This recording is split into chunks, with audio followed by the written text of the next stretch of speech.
please welcome to the stage. It's me, Alex Kitson.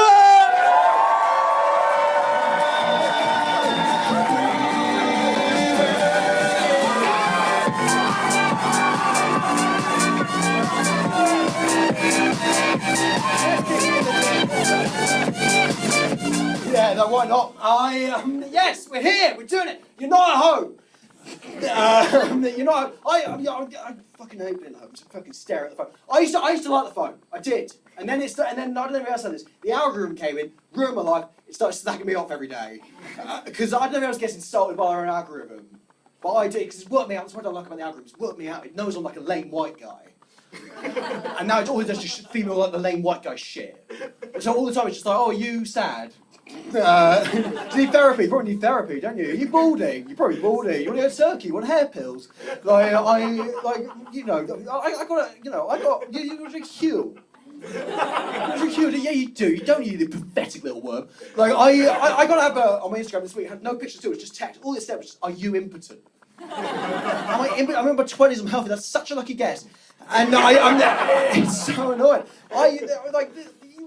This is probably the algorithm. It tells me who I really am. I don't like that at all. I don't like seeing who I actually am. It's like Secret Santa. For some reason I don't like that. Because I've never walked away from Secret Santa at a certain level of melancholy. Where I'm like, oh, this is what I am. To you people then. I am Ecstasy Keyring, am I? I am t-shirt that says not diagnosed but something. So me and my family, we do Secret Santa every single year for like main Christmas because we're Jewish and my mum says that's in the Torah. And I worked out that this year that I had got my aunt, quick bit of context for this, my aunt, witch. I worked out she had like an issue with me at the Secret Santa because she got me what I think is the worst Secret Santa present of all time. She got me this for Christmas. This is my only like Christmas present. It's just a plain, undecorated mug, and that is the worst present you could possibly get. Because that's why she'd been in the supermarket. She's seen it be like, oh, what should I get? She's seen a plain white mug, and then be like, uh-oh, reminds me of someone. Like that. That's fucking. But my sister got a car. That's not fair. It's bullshit. Well, thank you for this insult. The last proper job I had, I found out every single person at that job because you find out who you really are. It's rare you do that. And I found out the last job, every single person at that job thought I was gay at the office Secret Santa.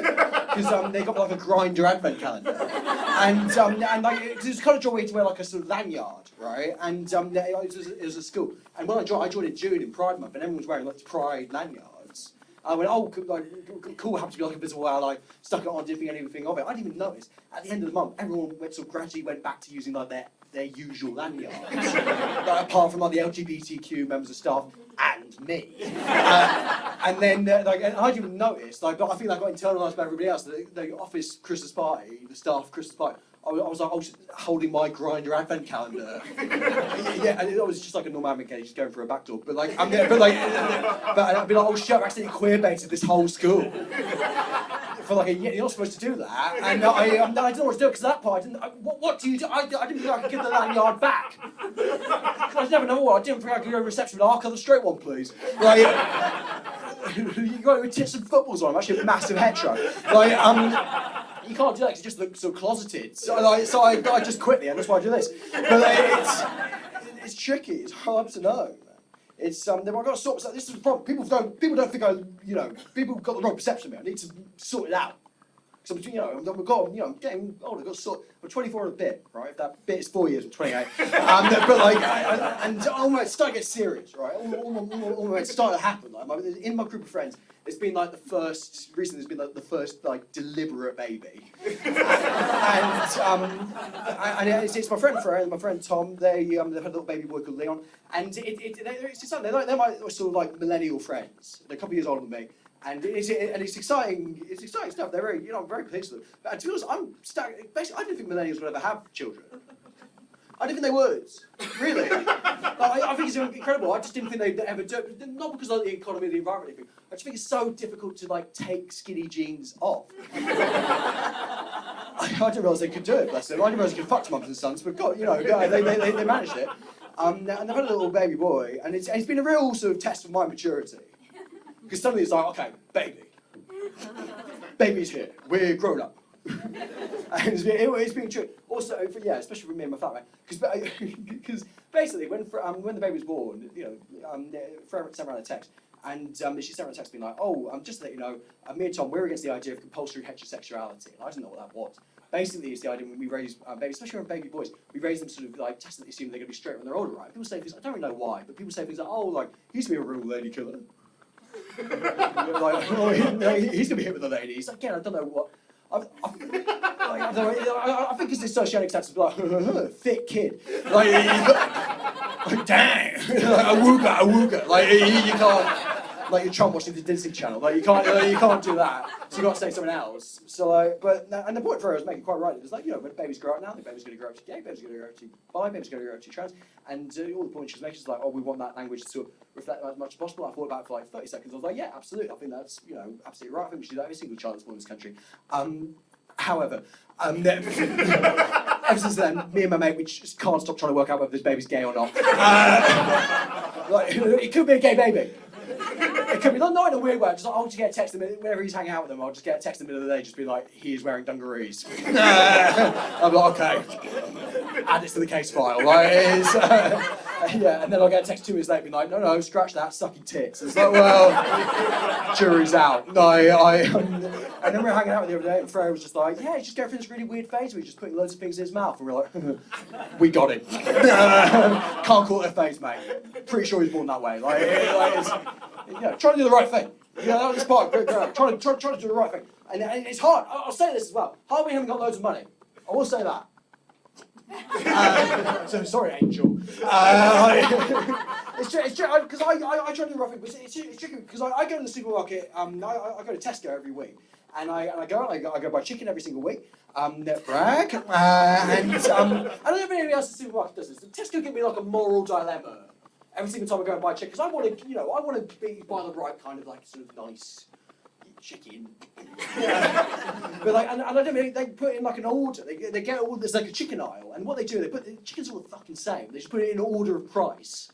And when you think about it, the only difference in like the price of chickens is how nice of a life the chickens had. And then Tesco make you decide how much you give a fuck. Like on that aisle.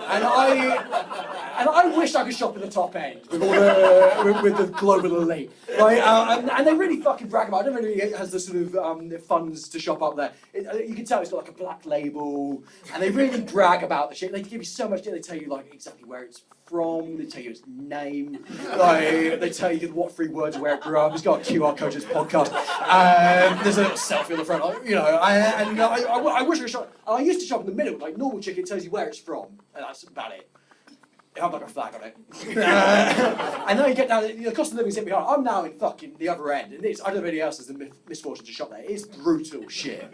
It's fucking gulag chicken. It's horrible. It's all just like, half of it's still got a shank in it. And I'm not even there now. I'm like down in, it's the kind of place, it's the kind of chicken where you sort of get, they make up a farm to say it's from. And this might be quite sort of West Country. They call it like, it's cool, it's from Huntford Farms.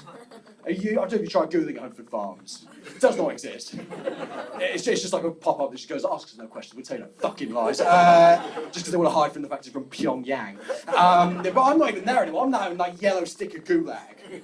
And those chickens are, I don't know if you guys have seen it, it's fucking barbaric. Yeah. I mean, I feel like no one else shops there. Half the chicken's still alive. I'm telling you the truth. Yeah, they're all. It's like, I'll fucking do it. That's 100% true. I don't know. I don't want to complain too much about money because I'm mad middle class. People get annoyed. But it's but the cost of living has like it's not the economic indicator though. It's like where I am on the chicken aisle. and where other people are and where I'm getting where I'm getting crowded out. Cost of living's here, I'm fucking getting elbowed out of like the yellow sticker gulag, and I'm like, the economy must be bad. If you guys are all here too. Like my economic indicators are that, how much grapes are, and how annoyed I get when I hear the phrase when you ask someone what they do for a living, and they're like, well, it just pays the bills. Because that used to be quite a humble thing to say, I think. A couple of years ago, you asked someone different, they'd be like, oh, you know, I'm an engineer, and you'd be like, oh, boring, but you'd be like, oh, cool, you know, and they'd be like, you know, pays the bills. If someone said that now, it just pays the bills, I'd be like, lardy fucking dog. You got your heating on, have you? You got your mortgage free, are you? You can go fuck yourself. How dare you talk to me? But like I said, I'm not going to talk too much about money. Because I am. Have you anyone here not from the UK? Oh yeah, that was such a hesitant. He's not one of those reformed comedians. Where are you from, mate? Mexico. Mexico, never heard of it. But it's. Do you reckon you got your head around the UK classes? We talk about it all the time. It's basically. A bit, yes. A bit. It's tricky because we took it, and people fuck it up. Even British people. We just say like working class, middle class, like it's a binary, and then like people mess up because you go, all those people are like, oh yeah, I'm working class, and they're literally driving a yacht. But like, I think I've worked out a better way to do it, by the way. Just make it much simpler. I think we should replace all discussions in class about this. Basically, all we've got to do is just, instead of saying working class, middle class, just go, oh, which coffee shop you go to most often. And that's just a much better way of doing it. Because British people here, if I was like, oh, hi, my name's Alex, a bit about me, I was sort of raised Costa. But I went to like a Pret-a-Manger school, to be fair. But now, because I do this, I'm economically Greg. So you're like, oh, yeah. Oh, he's middle class, but he's made bad choices. I don't want to get too into it, but you know, cost of living, hard, real danger I might end up Wild Bean Cafe. But I got some sympathy though for the people who are like, oh, I'm not even that prep, because like it's hard to know like how you're coming across, right? It's tricky. I've been thinking a lot. Over the past year, I've been thinking a lot about a sort of story I heard ages ago, sort of joke / story. And it goes a little bit. It's not one of mine. It's by somebody way smart. But it goes a little bit like this. There's two young fish swimming along the ocean one day, and they swim past an older fish. And the older fish goes, "Morning, boys. How's the water?" And the two young fish swim along. And after a while, one turns to the other and goes, "What the hell's water?" I've been thinking like a lot because yes, it's rare you find out who you really are. I think truly. Like I think it's the algorithm now. I think it's Secret Santa. Also doing stand-up comedy. Because you find out who you are in this, because people fucking tell you. Because this is my second show, right? I went to Edinburgh in 2024, did my first show, and it went where I was very, very nervous, quite a big deal. And I hadn't realised the vibes I was putting out as a performer, I think. Because I genuinely got to. There's some laughs who've been watching me for quite a few years. It is really starting to sting. But like, basically what happened was, I was like, okay, but I did my first show. It went, the first show went all right, and I was like, oh, fuck for that. And a girl came up to me after the show, and that sort of very, very rarely happens. And then she said, oh, I really like the show, and that had never happened before. So I was like, oh, I've met my wife. And she's like, oh, I really like the show. I was like, what? Crazy, that's mad. What? Yeah. And then she was like, yeah, I just really love comedians who've got anxiety. And I don't have anxiety, and then I was like, oh no, I don't actually have that, and then she argued back. And so I don't know if you've ever had to sort of like debate a diagnosis before. I don't know, it's quite hard, it's quite stressful. I nearly had a panic attack, but like, it's really hard, and I eventually managed to convince her, like, oh no, I don't have a like neurological condition, actually. And then she was like, oh, fair enough, but hey, yeah, maybe. But like, they'd be like, hey, still, I feel like it's really, really brave to do what you do with your stutter. And I went, again, didn't know I had that. No, so I just didn't know. I didn't realise that was my vibe. I thought it was just like a fidgety boy. I didn't realise that was it. I thought when I started, I've been doing comedy, it was 7, really 8 years now. And when I started, in the back of my mind, I wasn't in the much country. I was like, in the back of my mind, I was like, I might end up one day, maybe, being like a little bit of like a cool comedian. You can all go fuck yourselves. No one tells you. No one tells you when you're being late. If I knew how I was coming across, I never would have started my rap battle career, which I did do, and a very brief career in the world of rap battle. It was not that, I will say in hindsight, I get it. I don't think I've got the vocab to be like a powerhouse MC. I see that now. I lost one and only rap battle. I had one, which I did lose. And I don't think I should have. I've lost my only rap battle. I don't think I've lost the rap war. But I lost it, and I think it's bullshit why I lost. Because I'll quote from one of the judges. I lost my one and only rap battle because I, quote unquote, kept on overusing the phrase quite frankly. And I don't think you should lose a rap battle for that. Like, not much else rhymes a hanky-panky. Like, you gotta be quick. I have potential. I think, don't disrespect my flow. I roll up in the Volvo. It's been squandered, I think. But that's the thing. I just want to look like I know what I'm doing. I just want to look like I do. And I think there's real benefits if you can look smooth, look good while you're doing it. Like, especially if you look very, there's real fucking benefits. Like, it's called privilege. Like, and I want some of that. I want it. Because you can just be shit at your job. I want to, nudging each other. Two young fish. But this is the thing. I want some of that fucking. You can be dog shit at your job. It's like James Bond, because James Bond is a dog shit spy.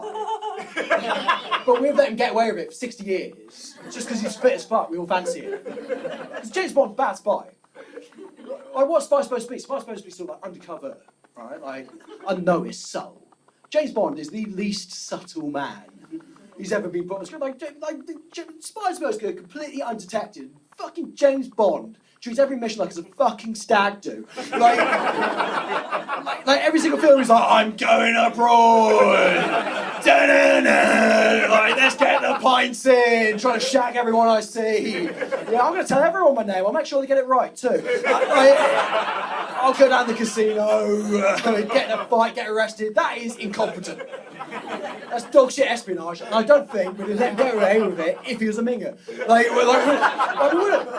Like, you can tell James Bond's a bad spy, by the way. Every single villain knows he's coming. Every single villain, they're like, oh, Mr. Bond, I've been expecting you. It's a spy. They should be like, who the fuck are you? How do you get here? No, oh, it's James Bond. Obviously, it's James Bond. Like, he's the bloke who drank 10 Zambucas on the way here to try to shag my wife. Obviously, he's gone rocked up. That's... All the time they talk about who the next James Bond could be. It's like, going to be like a black James Bond, like a female James Bond. I think all those things would be great. Tell them they'll never be an ugly James Bond. Never. It's impossible. You can't do, oh, my name's Bond, James Bond. Oh yeah, I'm Angela. I'm asking for Angela. It don't track. It don't play. That's the thing. Like, that's probably the algorithm, right? Now it knows that I've got this little insecurity in the back of my head. It knows it, because it's been a lot in the news this year about sort of the manosphere and stuff like that. And they're trying to get me. They're trying to hook me in, but I've not done it. Because he's got, in fact, the bar is on the floor, and God, let's keep it there. But like, they're trying to get me in. I get sent all the stuff, all the things. Like, once you click on one thing, like, they just send you more and more and more of it. Right, and I get sent all. I got I'll just get adverts all the time to be like, oh, take our course on. This is what I generally got. Take our course on how to be an alpha. It's like, it's quite easy once to ignore that, because you still go, I don't think alphas are taking courses.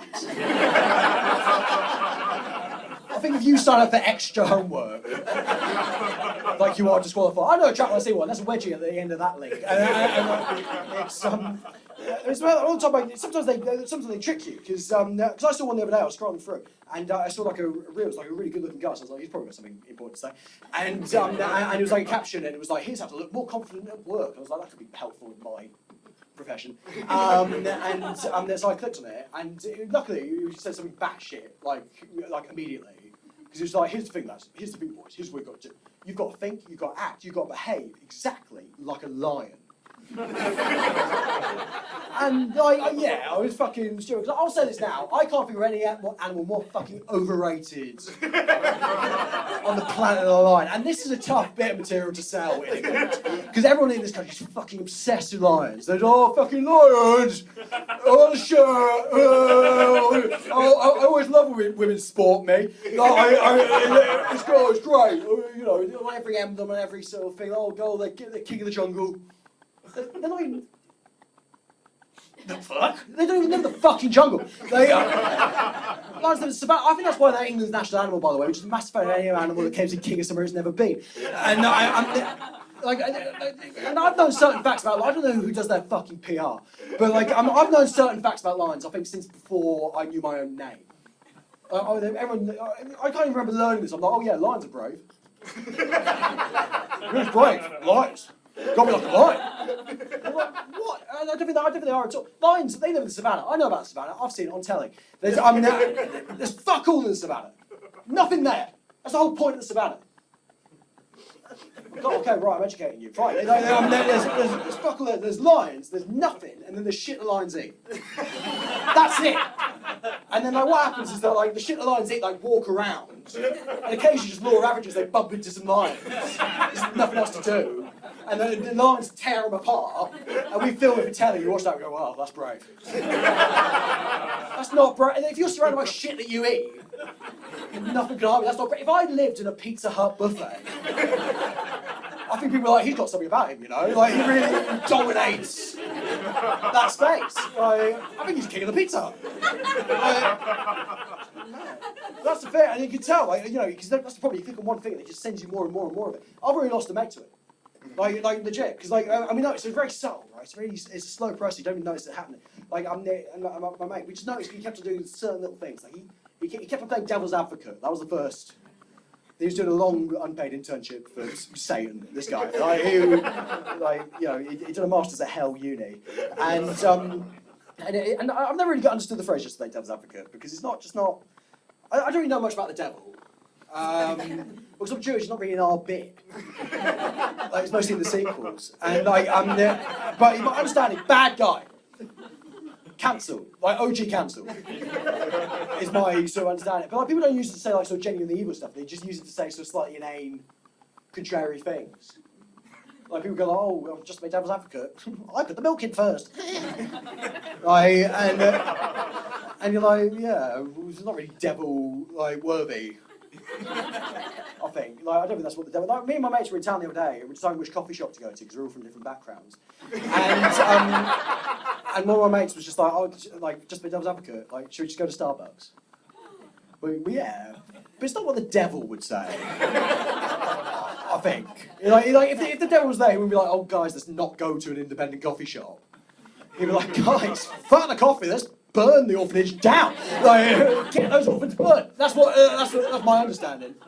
I don't know, I haven't really been keeping up with my Bible. But that's it. The other thing he used to say as well, this is what we still got, he kept on trusting his gut. I just trust my gut. Just trust my gut instinct. I just trust my gut on everything. And it's like, well, I understand what he means. It means it's first instinct. Like, but my gut is wrong about everything. My gut thinks I'm allergic to dairy. I'm not. I just like shaking myself. That's a lifestyle choice he's got to get used to. And but I know what he means. He means like his first instinct. But that's wrong. My gut's wrong. I reckon 100% of the time. Like all the time, because my gut is my most negative, is my most cynical, is my most ignorant about, you know, and it often just sort of kick into gear about something I know nothing about, and it's often so different from my real opinion. I'll give you some. I'm doing a show like in this. I'm in my 20s. I'm stand-up comedian. I'm doing a show in fucking the Bill Murray. I'm a left-wing cunt.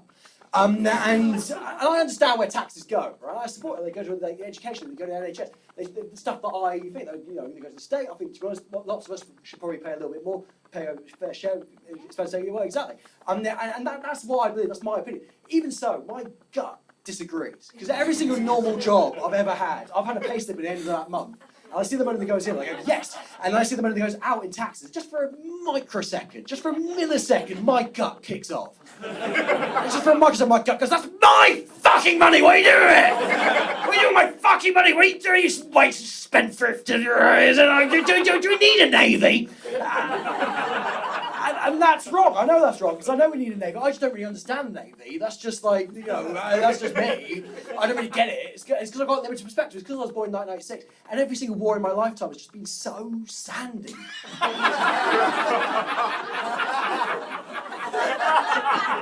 I don't really know what those lads are up to, if I'm being honest with you. I don't. I feel like every single time we've gone to war in the last 30 years, the Navy's been sat there in the Army and the Air Force just been like, what?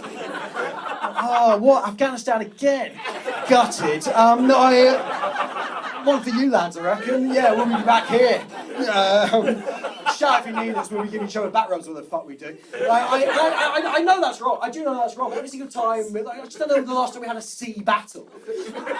So every time I see the UK's bought a new submarine, I'm like, why? They were not fighting down there. Putin's on land. Go get him there. Stop trying to fuck up Nemo. And I know that's wrong. Ever since I did that joke in Portsmouth, and but that's the thing. That's the cynical thing of it. And I don't know why, because I'll kick off with random shit, and it's always about something I know nothing about, and it's all the time, just like fucking out of nowhere. About something I kicked off the other day because I saw a advert on the tube for the Birmingham Royal Ballet. And I, out loud, when, how much ballet are these fuckers funding? Birmingham doesn't need a royal ballet. I don't know anything about ballet. I'm not like a ballet head. I'm not like a ballet, I've never got any, I don't know, ballet ultras. But I don't, it's just coming, you got to realise your perspective. I don't really understand ballet, it's not really water or swimming. And you just got to realise that my default settings are not set to ballet. I don't really get it. Never been to see it. So, and I'm a bit sort of financially insecure, so I know that ballet gets a little bit of money from the government. Ballet gets 30 million quid a year, by the way. How much money comedy gets? 0. I don't know if you can tell from my fitted sheet I'm using here. But yeah, that's why. And I was just like, how much ballet was fucking royal family? But it's it's just. I just don't really get it, and you just got to appreciate it's not for you. And it's clearly really, because if I was a ballet loyalist, if me and the boys are in Birmingham for the weekend, we're like, all right, we've got to see a ballet right now, dudes. To be honest, I don't even think because I don't think we'd need that ballet royal approved. To be honest, I'd much rather go see a ballet that wasn't. If you said to me, "Oh, Kitson, you want to come see the Royal Ballet at the Royal Opera House?" I'd be like, "Yeah, maybe. How much?" But if you're like, "Psst, do you want to come see a ballet that the King will not endorse?" I'll be like, "You got to tell me more about this fucking ballet right now." And they're like, "Right." It's the Bill Murray and Angel. 6:30 after work, we've got a dash there. They're doing Swan Lake, but it's about Harry and Meghan. I'll be like, I'm right there. Andrew chasing the signets about. I'll be right there. But you got to appreciate that's the cynical part of my brain. That's it. And that's what happens when you get older. You get a little bit more set in your ways. It's really natural to just get a little bit more jaded, a little bit more cynical. You've got to fight that to still stay. I think because I can see it happening. It's happening all the time. You just got to remember what your default settings are. Because I always forget that not everybody's from the countryside as well. Because I'm from Devon, proper rural Devon, and my ex wasn't. She was from the city, and that used to cause occasional. Because I like city. I like you people, but just occasionally city people say something that someone from the countryside would never say.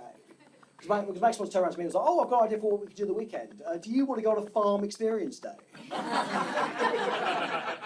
I'm from Devon. My childhood was a farm experience. And I was like, "Oh, no, well, maybe. Well, I've not heard them before." I was like, "Maybe, what's that?" And she was like, "Oh, they're great. I've been on before. They're only 90 quid. Basically, what you do is go down to a farm for the day and do all the farmer things. You milk the cows, and you muck out the pigs, and you pick fruit." I was like, that is not a fun day out. To me, you've just worked a shift. That's someone else's job that you've then paid to do. That's just insane, because you don't get that the other way around, by the way. I've got those mates back in Devon who we went to school with who are farmers now. Not one's ever rang me up and be like, "Oh, you know what, Kitson, here's something. Here's what we're up to this weekend. You want to get in on this? We're going to see. We're doing an office experience day. We're going to do some Excel spreadsheets, whatever they are. Have a 2.5-hour meeting when nothing gets done. Join something called a Slack chat. You in?" I do get it. You just got to remember that it's different thing. I do think, yeah. By the way, the experience day, it's not a bad idea. I think it could be a government thing. Because I don't know if you know this, ever since Brexit, we're struggling to get enough people to work in the park. There's been a little bit of a labour shortage. I think this could be. This is a conspiracy theory I'm trying to get going. I think this could be a government plan. All the jobs we're struggling to fill, just just we can't fit them at the moment. Just get them on the internet, get hipsters in the city, come down, pay to do them, call it the experience, fix the economy. Not a bad idea. Just watch out, next couple of weeks on Groupon. Just watch out for tube driver experience. Drive a bus, run over a man, whatever they were complaining about. I appreciate it. It's cynical. It's a cynical part of my brain. And it's happening to me, now I'm 24 and a bit. Like, it's, because, and I noticed last year when I was watching the Olympics, I like the Olympics, I always watched it, always a big fan, and last year I watched the Paris Olympics, and I didn't like it because I got grumpy because they were too good at it, and I got annoyed. Because it was making me feel bad. Because they're too perfect, the Olympics, I will say. They're too good now. Used to be amateur in the Olympics, now they're too fucking perfect. I prefer it, I think we all do, and they're a little bit shit. I think we all do secretly. Like, I can't tell you who won the gold medal last year in like the women's breakdancing. I can tell you who came dead last. Breakdown. They're just too perfect. It's really fascinating. Like, the bloke, you see the bloke who didn't get into the pole vault final because his dick was too big, and it knocked off the bar. Like, that's the most Olympian reason not to get to the final ever. Like, oh, my body's too perfect, is it? I was watching it live, I saw it on the TV, and he came off, and all the commentators were like, he must be so disappointed. Bullshit! He said he was, he came off, was like, oh no, did everyone see? The whole world. Oh no, oh dear. Like, dick too big. That's not an excuse to be bad at any other job, by the way. It's not. You can't use that. Like, some of you might be enjoying this, some of you might not be. Not one of you sat there being like, this would be good. Wasn't that for that huge hog flapping about the place? Like, it's something, no one's ever sat there and be like, you know what, Kitson would have been the greatest comedian of all time. Would have been. Didn't have that wang like a Pringles can. Like distracting.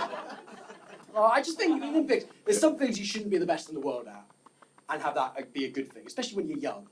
Because if anyone was watching, like, if anyone saw, like, the Olympic shooting, like, one of the events was won by an 18-year-old Chinese sort of gunman. And all of the commentators were really trying to convince us that was, like, a good thing. So you should not be the best in the world at shooting, aged 18. And all the commentators were like, oh, isn't it amazing? Isn't it incredible? They're showing footage of this bloke, the most terrifying fucking shit I've ever seen. Like, the most, like, no remorse. Just no expression, just like bang, bang, bang, bang, bang, bang, bang, bang, just shooting everything inside, like perfectly, just nothing on his face. And all the comments like, isn't it great? Isn't he made what an inspiration? He's got to go back to school in September. I was like, don't let him go. He's got a plan. Someone get him laid stat. Like, that's cynical. That's a cynical. You'll get rid of that. You got to sort of try and fight that if you can, because I think that's the main problem with the country, by the way. I think genuinely, everyone's sort of got a little bit chucked in their own heads, a little bit sort of cynical, a little bit negative, and I think it's across all groups. I think there's one group in particular that have, I'll say this now, I think the main problem with the country, in a sentence, is old people used to be a laugh and they're not a laugh anymore. That's it. They used to be, you remember fun old people? You remember? They used to like beat up Nazis, like, eh. And now they're all like, oh wow, where's my winter fuel? I'm chilies. Grow up, pay your bills. That's it.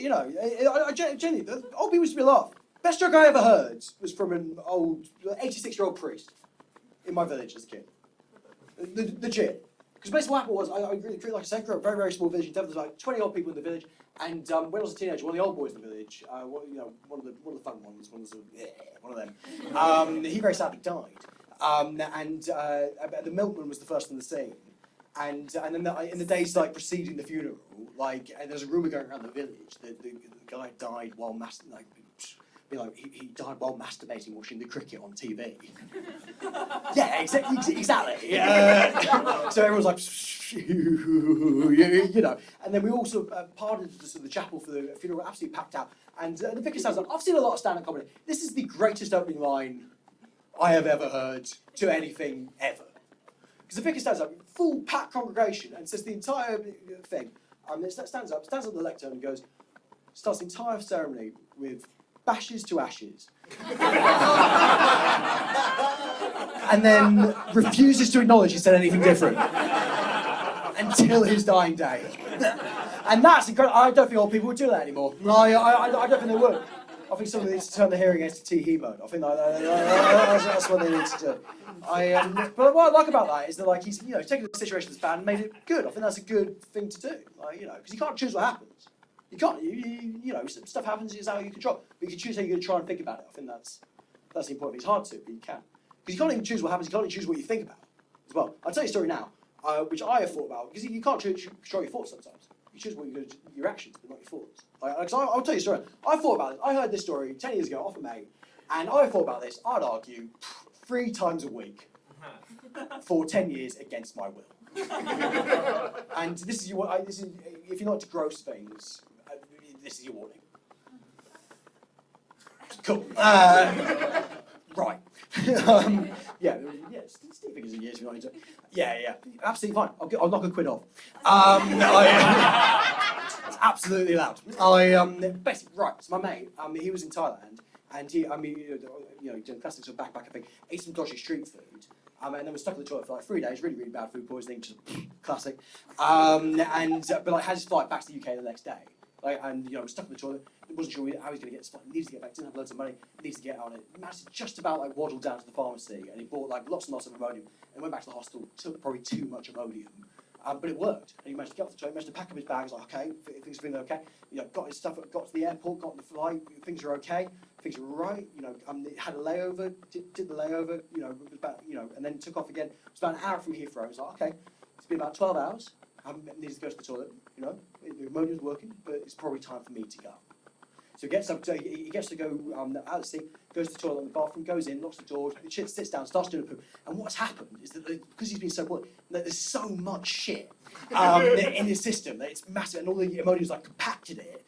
So the shit he's doing is so huge. As it comes out, it rubs against his prostate. So when it comes out, he shits and comes at the same time. And he said it's the greatest sensation he has ever had in his entire life, before or since. And I thought about that 3 times a week for 10 years. Not just because of how gross that story is, I appreciate it, split the room. But I don't know how my mate lives after that. How do you go on when you've had the greatest sensation of your entire life, and it's that? Nothing else compares for this man. Birth of his first child, nothing. I've done way bigger than that. Favourite food, too much fibre. Fuck, it's and you have that conversation, when you're a couple of years into a relationship, maybe you go oh hey, is there anything we've not done yet? That maybe you might want to do before, or might want to do. He's got to go, oh my god, babe, there's one thing. You sure? I never thought this day would come. Get that pad thai out of the bin. We're going down to the pharmacy. I've booked us some flights. We're going Park High Club. I'll explain on the way. That's the thing. You can't, you choose how to think about things. Because I don't think it's a bad question from the young fish, by the way. I don't think it is. He's what the fuck is going on? That's all he's asking. No one really knows, right? Fuck it, yeah, we know everything. But it's not a bad question at all.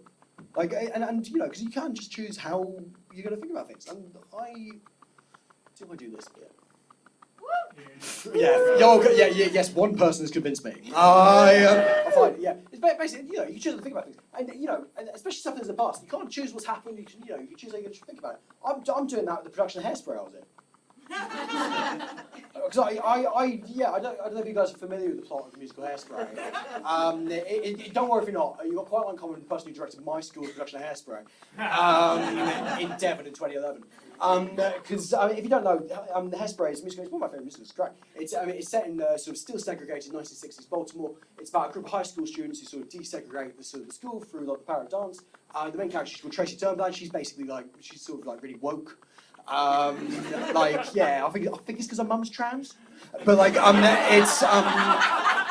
And they do it for like, it's really good. It's really great for music for the schools to do, because like all the characters are like high school age, and it's really great. If your school has any people of colour in it whatsoever, which my school in Devon in 2011 absolutely 100% did not.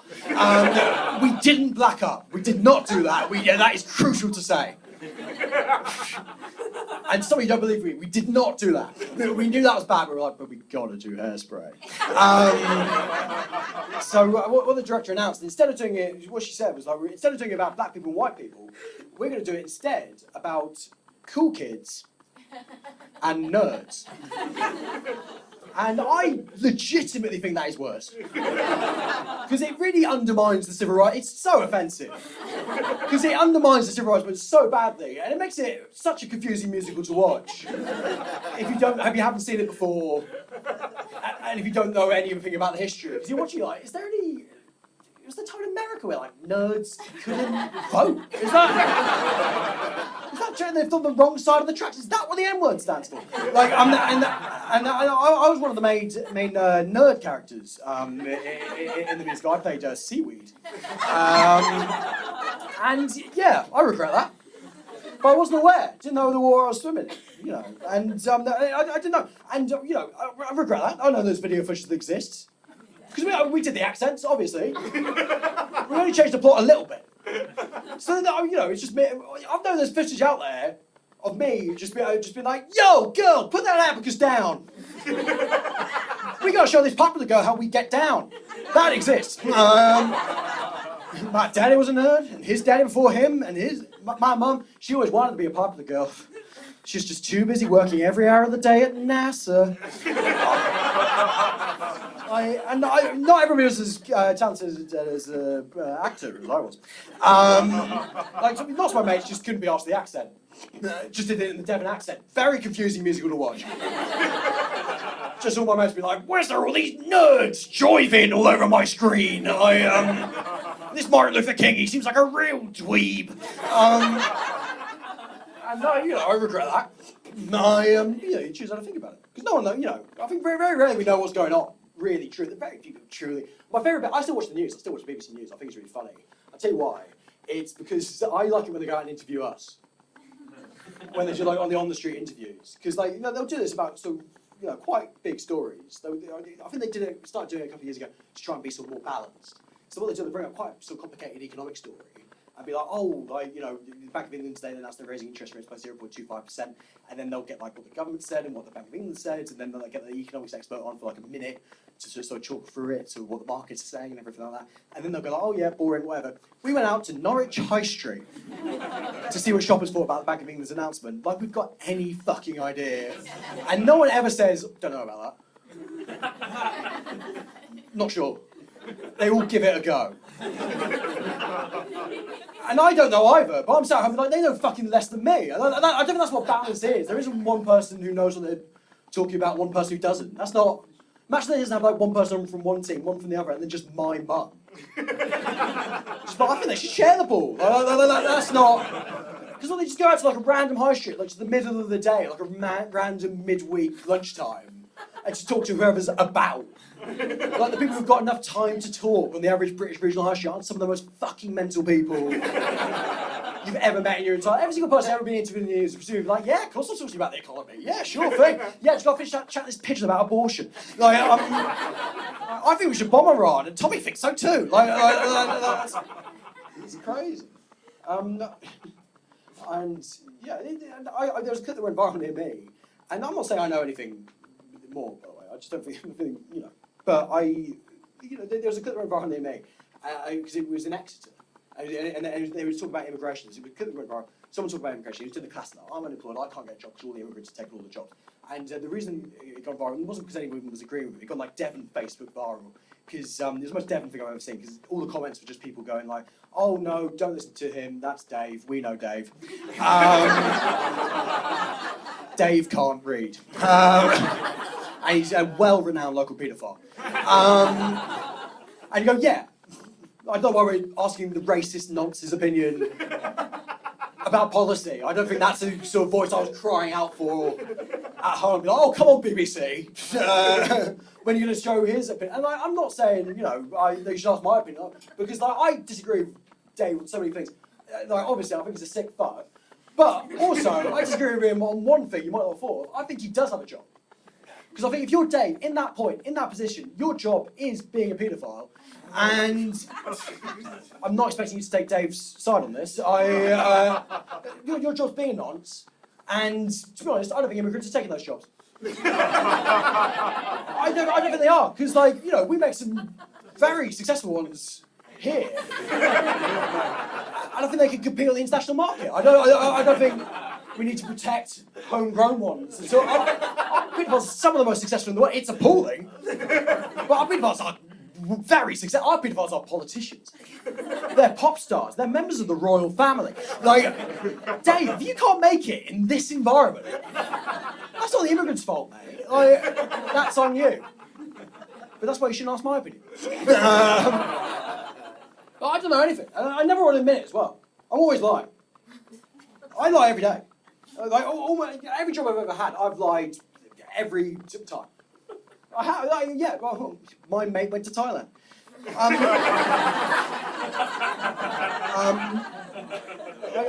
Every normal job I've ever had, I've lied every day.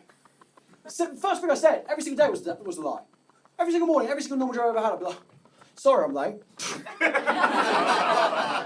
No, I'm not. I fucking hate being here. A break, you know, whatever, lunch break or whatever, you can be like, oh, what did you do at the weekend? You've got to lie.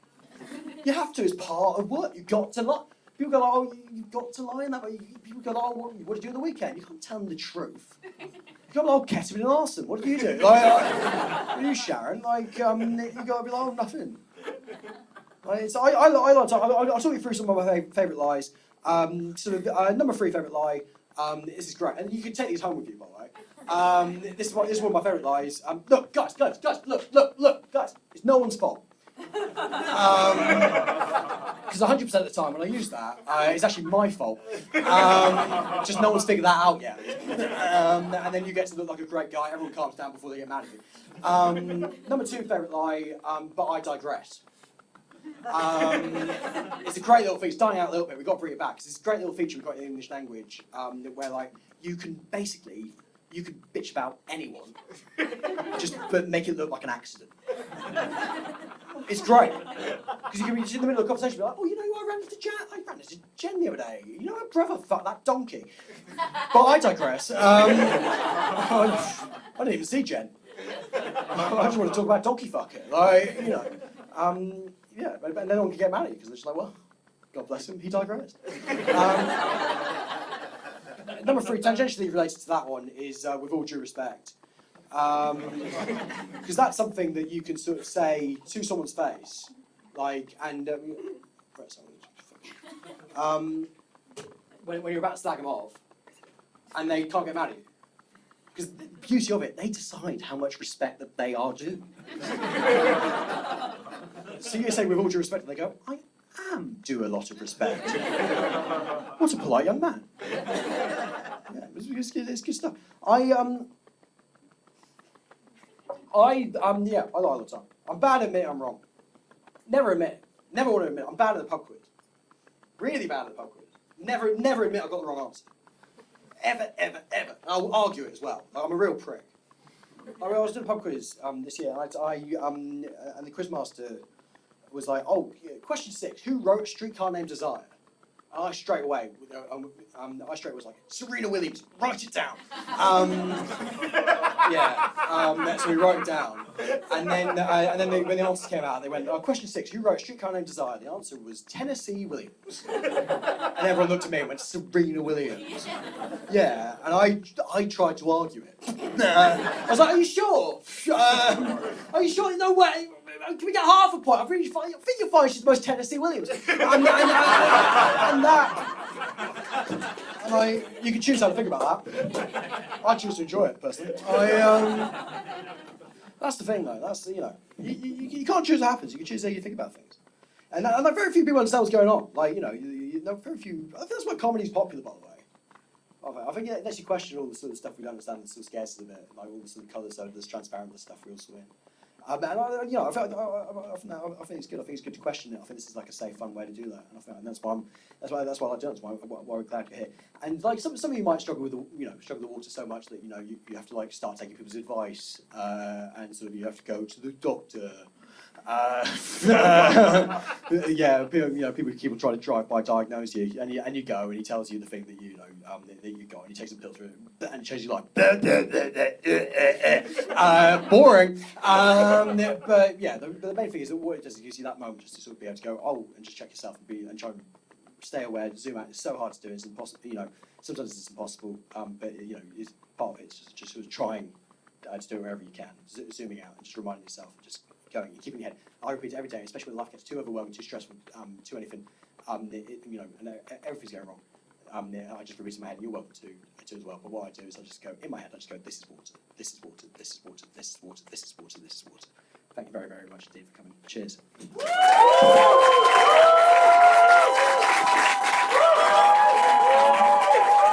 very much.